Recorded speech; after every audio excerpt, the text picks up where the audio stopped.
ராமநாதபுரம் மாவட்டம் கிருஷ்ணாபுரத்தில் வயலில் அறுந்து கிடந்த மீன்கம்பியை மிதித்ததால் சுருண்டு விழுந்த தனது 16 வயது மகனை காப்பாற்ற முயன்ற ஆடு மேய்க்கும் கூலி தொழிலாளியான சித்திரைவேல் மின்சாரம் தாக்கி 3 நாட்களுக்கு முன்பு உயிரிழந்த நிலையில் அவரது உடலை வாங்க மறுத்து உறவினர்கள் மற்றும் விவசாயிகள் சாலை மறியலில் ஈடுபட்டனர். போராட்டத்தை கைவிட மறுத்த விவசாயிகளை போலீசார் கைது செய்ய முயன்றதால் கடும் தள்ளுமுள்ளு ஏற்பட்டது. இதனிடையே மின்வாரியம் சார்பில் வழங்கப்பட்ட 10 லட்சம் ரூபாய் இழப்பீட்டை சித்திரைவேலின் மனைவி சுமதி வாங்க மறுத்ததால் அதிகாரிகள் திரும்பிச் சென்றனர். முதுகுளத்தூர் வட்டம் மேலத்தூவல் கிருஷ்ணாபுரம் கிராமத்தைச் சேர்ந்தவர் ஆடு மேய்க்கக்கூடிய ஒரு அப்ராணி மனிதர் சித்திரவேல். அவருடைய மகன் கிஷோர்குமார் வயது 15. இருவரும் ஆட்டுக்கடையில் சென்றுவிட்டு வருகின்ற பொழுது மின்கம்பம் சாய்ந்து கிடந்து அந்த வயரில் மிதித்து அநியாயமாக அந்த சித்திரவேல் உயிரிழந்துட்டார். அவருடைய மகன் படுகாயமடைந்து ராமநாதபுரம் அரசு மருத்துவமனையில் சிகிச்சை பெற்று வருகிறார். ரொம்ப தீவிர சிகிச்சை பிரிவில் இருக்கார். இந்த சூழ்நிலையில் பார்த்தீங்க அப்படின்னா அவருடைய உடல் முதுகுளத்தூர் அரசு மருத்துவமனையில் இருந்து இப்போ மறுபடியும் பரமக்குடி அரசு மருத்துவமனை கொண்டு போனதாக சொல்கிறாங்க. நாங்கள் வச்ச கோரிக்கை நாளே தான். ஏன்னா 2022 இந்த முதுகுளத்தூர் மின்வாரிய அலுவலர்கள் இடம் உயர் அதிகாரி அலுவலருக்கும் புகார் கொடுத்ததற்கான ஆதாரங்கள் இருக்குது. இந்த சூழ்நிலையில் பார்த்தீங்கன்னா அவங்க எந்த விதமான நடவடிக்கையும் எடுக்கலை. கடந்த 2 மாதங்களுக்கு முன்பு போஸ்ட்மார்ட்டம் விழுந்திருக்கு. அதில் உள்ள அந்த கம்பியை ஒழுங்காக கட் பண்ணாமல் போட்டுருந்துருக்காங்க. முழுக்க இந்த தமிழக அரசினுடைய மின்சார வாரிய இந்த முதுகுளத்தூர் அலுவலர்கள் எந்த பணியுமே செய்யலை. பொதுமக்களை உயிரை அவங்க நினைக்கவே இல்லை. இந்த விவசாயிகளை மதிக்கவே இல்லை. இந்த ஆடு வளர்க்கக்கூடிய கால்நடை வளர்க்கக்கூடிய மக்களை அவங்க மதிக்கவே இல்லை. இந்த சூழ்நிலையில் அவர் அநியாயமாக சித்திரவையில் உயிரிழந்திருக்கிறாரு. இதற்கு நாங்கள் 4 கோரிக்கை மட்டும்தான் வச்சோம். அந்த மின்வாரிய அலுவலர்கள் சஸ்பெண்ட் செய்து அவர்கள் மீது உரிய நடவடிக்கை எடுக்கணும், துரிதமான நடவடிக்கை எடுக்கணும். மேலும் இந்த பாதிக்கப்பட்ட அந்த உயிரிழந்த அவருக்கும் அவருடைய மகன் காயப்பட்ட எல்லாத்துக்கும் சேர்த்து நாங்கள் 1 கோடி ரூபாய் வழங்க வேண்டும் என்று கோரிக்கை வைத்திருந்தோம்.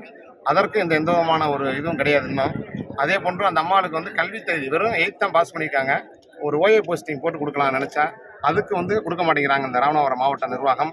இதை தமிழக முதல்வர் உடனடியாக தலையிட்டு இதற்கு அந்த இறந்தவருக்கு ஆழ்ந்த இரங்கலும் தெரிவிக்கணும், உரிய நிதியை வழங்கணும் அப்படிங்கிற கோரிக்கையை இந்த மக்கள் சார்பாக நான் வைக்கிறேன். மேலும் இப்போ இன்றைக்கி பார்த்துருப்பீங்க, காவல்துறையை வச்சு இந்த பெண்களெல்லாம் பாருங்கள், ஆண் காவலர்களே இது பண்ணியிருக்காங்க. இது சம்மந்தமாக கண்டிப்பாக நாங்கள் வீடியோ எடுத்திருக்காங்க. அதில் அந்த வீடியோ காட்சிகள் அடிப்படையில் கண்டிப்பாக அது எந்த காவல்துறை அதிகாரிகளாக இருந்தாலும் கண்டிப்பாக நீதிமன்றத்தின் மூலமாகவும் மாநில மனித உரிமை ஆணையத்தின் மூலமாகவும் தேசிய மனித உரிமை ஆணையத்தின் மூலமாகவும் தக்க நடவடிக்கை நாங்கள் கண்டிப்பாக எடுப்போம் என்பதை இந்த நேரத்தில் தெரிவிச்சிருக்கோம். அரசு தரப்புல இருந்து என்ன உங்க கோரிக்கைக்கு என்ன சொல்றாங்க? இதுவரைக்கும் எதுவுமே சொல்லல. வருவாய் கோட்டாட்சியர் பரமக்குடி வருவாய் கோட்டாட்சியர் வராரு, முதுகுளத்தூர் டிஎஸ்பி வராரு. அன்னைக்கு இறந்த அன்னைக்கு என்ன சொன்னாங்களோ அதைத்தான் 3 நாளாக சொல்றாங்க. 3 நாளாக உடல் பார்த்தீங்க அப்படின்னா இங்கே முதுகுளத்தூர் அரசு மருத்துவமனையில் எந்த வசதியுமே இல்லைங்கிறாங்க. குளிர் சாதன வசதி இல்லைங்கிறாங்க. சுகாதாரத்துறை அமைச்சர் என்னதான் பண்றாருன்னு தெரியல, மின்சார வாரிய அமைச்சர் என்னதான் செய்யறாருன்னு தெரியல. ஏன்னா மக்கள் உண்மையிலே மிகப்பெரிய அல்லல் பட்டுக்கிட்டு இருக்காங்க. முதுகுளத்தூர் தொகுதி மக்கள் ரொம்ப கஷ்டப்படுறாங்க. இதுக்கு ஒரு முடிவு கட்டணும் என்பதற்காகத்தான் இன்னைக்கு மின்சார வாரியத்தில் 10 லட்சம் ரூபாய் உங்களுக்கு கொடுக்க முன் வந்தாங்க, நீங்க வாங்க மறுத்துட்டு, அது உண்மையா? இன்னும் இதுவரைக்கும் எங்கள்கிட்ட கொடுக்கல. இதுவரைக்கும் எங்கள் கைக்கு இன்னும் சேரல. அது சம்பந்தமா நாங்கள் வச்ச கோரிக்கைக்கு அவங்க இப்போ மாண்புமிகு மதுரை உயர்நீதிமன்ற கிளையே பார்த்தீங்கன்னாக்கா ஒரு வழக்கில் 20 லட்சம் கொடுத்துருக்காங்க.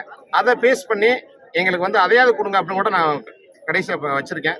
அதுவும் இன்னும் முடிவு பண்ணலை. இன்னும் கேட்டு பேசி இந்த வரன்னு இருக்காங்க. இதுவரை இந்த மக்களுக்கு எந்த விதமான ஒரு நீதியும் கிடைக்கல. இதுவரை மாவட்ட ஆட்சியரும் இங்கே வரவும் இல்லை. இந்த அளவுக்கு இந்த மக்களை யாருமே மதிக்காம இந்த ஆடு வளர்க்கக்கூடிய மக்கள் என்ன செஞ்சிருவாங்க அப்படிங்கிறதுல ரொம்ப ஒரு இதா இருக்கிறாங்க. இது எங்களுக்கு உண்மையில போராட்டம் எவ்வளவு நேரம் நீடிக்குது? அடுத்த கட்ட போராட்டம் எந்த மாதிரி இருக்கும்? அடுத்த கட்ட போராட்டம் அவங்க பாடி முதுகுளத்தூர்ல குளிர்சாதன வசதியில் பராமரி கொண்டு இருக்காங்க. இன்னும் நாளைக்கு ராம்நாடு கொண்டு போவாங்க. அதுக்கப்புறம் என்ன சென்னை ராஜாஜி மருத்துவமனைக்கு கொண்டுட்டு போவாங்க, ராஜீவ்காந்தி மருத்துவமனைக்கு. இது மாதிரி செஞ்சா நாங்க எங்கே வேணாலும் போறதுக்கு தயார் நிலையில இருக்கிறோம். இப்போ எவ்வளவு நேரமா போராட்டம் நடத்திக்கிட்டீங்க? காலையில 8 மணிக்கு ஆரம்பிச்சது. காலையில் 8 மணிக்கு ஆரம்பிச்ச போராட்டம் இந்த நிமிஷம் வரைக்கும் தொடர்ந்துகிட்டு இருக்கு. அதிகாரி தரப்புல இருந்து எது சொல்றாங்க? 3 நாட்களா தொடருது. அதிகாரி சார் உங்களை பேச்சுவார்த்தை பேசியிருக்காங்க. நான் ஏதோ உயர் அதிகாரிகிட்ட பேசி அந்த இதெல்லாம் இபி எல்லாத்தையும் நாங்கள் பேசுகிறோம்னு சொல்லியிருக்காங்க. மற்றபடி இந்த மாவட்ட ஆட்சித்தலைவர் இங்கே வரணும்னு மக்கள் விரும்புகிறாங்க. ஆனால் மாவட்ட ஆட்சித்தலைவர் வரமாட்டேங்க அப்படின்னு சொல்கிறாங்க, வரமாட்டாரு அப்படிங்கிறாங்க. மாவட்ட ஆட்சி பேச்சுவார்த்தை நடத்தினா போராட்டம் கலந்து மாவட்ட ஆட்சி எங்களுக்கு ஒரு நம்பிக்கை வரும்ல. ஒரு ஹையர் ஆஃபீஸர் ஒரு டிஸ்ட்ரிக்ட் கலெக்டர் வந்து ஒரு ஐஏஎஸ் அதிகாரி பேசினா ஒரு நம்பிக்கை வரும். ஏன்னா மின்சார வாரியம் வந்து நாங்கள் ஏற்கனவே நிறைய வழக்குகளில் பார்த்துருக்கோம். அந்த விவசாயிகள், இந்த ஆடு வளர்க்கக்கூடிய மக்கள் ஒரு இடத்துல 44 ஆடு இருந்துச்சு. நாங்கள் உயர்நீதிமன்ற நீதிபதி உத்தரவு போட்டுமே கண்டெம்ட் போட்டு தான் நாங்கள் வாங்கி கொடுத்தோம். அந்த அளவுக்கு ஒரு அலட்சியப்படுத்துவாங்க இந்த மக்கள். ஆனால் மக்களுக்கு வந்து இந்த மின்சார வாரியத்தின் மீது நம்பிக்கையே இல்லை. இந்த மக்கள் வந்து காவல்துறையா, வருவாய்த்துறையா, நீதித்துறையா மதிக்கக்கூடிய மக்கள். அப்படிப்பட்ட மக்களை வந்து அலக்கழிச்சு அவர்கள் வந்து இன்னைக்கு சாப்பிடாம இன்னைக்கு காலையில இருந்து ரொம்ப பாடுபட்டு பெண்கள் எல்லாம் வந்து பாருங்க கொடுமைப்படுத்தி இந்த பையனுடைய சட்டையெல்லாம் இந்த மாதிரி பிச்சு இந்த மாதிரி அவர் அந்த சித்தப்பா தான் இறந்தது.